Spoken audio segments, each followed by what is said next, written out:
গত ৬ই জানুয়ারি চুঁচুড়ার একটি বেসরকারি চিকিৎসা কেন্দ্রে অস্ত্রোপচারে একটি কন্যা সন্তানের জন্ম দেন অপর্ণা পাত্র।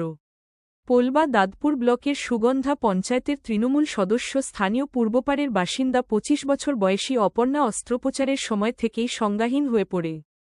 পরিবারের অভিযোগ চিকিৎসার গাফিলতিতেই অপর্ণা মৃত্যুর সঙ্গে পাঞ্জা লড়ছেন। সেখান থেকে প্রথমে ইমামবাড়া হাসপাতাল, তারপর কলকাতার নামী বেসরকারি হাসপাতাল হয়ে চুঁচুড়ার কপিডাঙ্গায় অন্য একটি বেসরকারি হাসপাতালে নিয়ে আসা হয় তাকে। সেখানে ভেন্টিলেশনে চিকিৎসারত রয়েছেন তিনি। ধীরে ধীরে চিকিৎসার সাড়া দিচ্ছেন অপর্ণা। এদিন অপর্ণাকে দেখতে আসেন চুঁচুড়ার বিধায়ক অসিত মজুমদার। বিধায়কের সঙ্গে বাড়ির লোক ছাড়াও ছিলেন চিকিৎসকরা। মেডিকেল টিম গড়ে চিকিৎসা চলছে অপর্ণার। গত ১০ তারিখ থেকে ১৬ তারিখ পর্যন্ত চিকিৎসায় ভালোই সাড়া দিচ্ছে অপর্ণা, এমনই জানালেন বিধায়ক। থেকে চিকিৎসকরা কি বলছেন তারা শুনুন।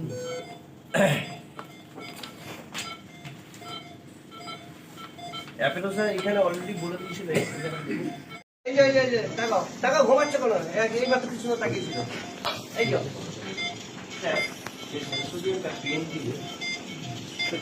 সবাই এতটা ঢুকলে হবে না, একটু ইয়ে করে আইসু আছে প্লিজ প্লিজ প্লিজ প্লিজ। কেমন আছিস? কেমন আছিস? এই দেখ ডাক্তারবাবু এসছে।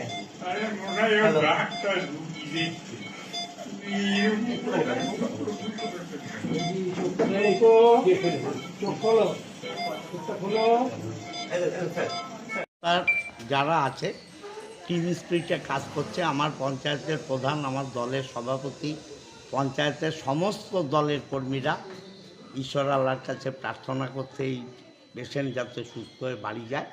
এটা একটা টিম ওয়ার্ক চলছে, টিম ওয়ার্কের রেজাল্ট। ডাক্তারের সঙ্গে কথা বলুন, ডাক্তার কি বলছে? ডাক্তারবাবু বলছেন রেসপন্স করছে, এটাই বিরাট। পরিবারে কিন্তু একটা আশার আলো দেখতে শুরু করেছে এবার, যে এই একটা যে একদম নীরবে ভালো হওয়ার সুযোগ আছে। ডাক্তাররা কি বলছে? আছে আছে আছে, ভগবান বলে একটা জিনিস আছে, নিশ্চয়ই আছে, আল্লাহ বলে জিনিস আছে, হবে। পরিবারও কিন্তু আশার আলো দেখছে। আমরা সবাই আশার আলো দেখছি, বাচ্চাটা মা ফিরে পাক। একটা এনকোয়ারি করছে, যদি বলেছিলেন এনকোয়ারি হবে। আমি তো আগেও বলেছিলাম দোষী হলে তার পানিশমেন্ট হবে, দোষী হলে তার পানিশমেন্ট হবে, একদম পরিষ্কার। কাউকে বাঁচাবার কোনো প্রশ্ন নেই, কাউকে আড়াল করারও প্রশ্ন নেই, কারণ এটা জীবন মরণ খেলা। এই খেলায় কেউ দোষী হলে তার বিচার হবে, এইভাবে বলা সম্ভব না। এটা সিএমএইচ নিজে তদন্ত করছে, তদন্তের যা রিপোর্ট হবে পরে জানতে পারবেন আপনারা সবই। এর আগেও এই নার্সিংহোমের যে নার্সিংহোমের কেস শোনা যাচ্ছে, এর আগেও নার্সিংহোমে অনেক কেস ঘটেছে। আজকে কি পঞ্চায়েত সদস্য বলেই এত তোড়জোড়? দেখুন, আমাদের কাছে তো কেউ জানায়নি। আমাদের কাছে জানালে আগে একটা ঘটনা ঘটেছিল, সবটাই আমরা করেছিলাম, খবর নেবেন। আমরা প্রথম থেকেই ভেবেছিলাম যে আরও পজিটিভ জিনিস দেখব, যা যা আমরা রেজাল্ট পাই, রিপোর্ট পাই, সেই অনুযায়ী আমরা ভাবিনি অ্যাকচুয়ালি যে এতটা ইমপ্রুভ করবে। প্রথমে আমরা যখন আপনার কাউন্ট করি তখনও খুব বেশি যে কাউন্ট ছিল তাও নয়। তারপর এমনি বাকি প্যারামিটারগুলো খারাপ ছিল, খুবই খারাপ ছিল। তো সেখান থেকে আমরা এত দূর এসেছি, এটা একটা বড় অ্যাচিভমেন্ট, পুরো টিমের বড় অ্যাচিভমেন্ট। আজকে বিধায়ক এলেন, একজন স্পেশালিস্ট ডাক্তারকেও নিয়ে এসেছিলেন, তিনি কি বলে গেলেন? তিনি বললেন সেটা হচ্ছে যে ওনার তো স্টিচ পড়েছে, সিজারিয়ান সেকশন হয়েছে, তো স্টিচটাই উনি ভালো করে চেক করলেন, ওইটা করলেন।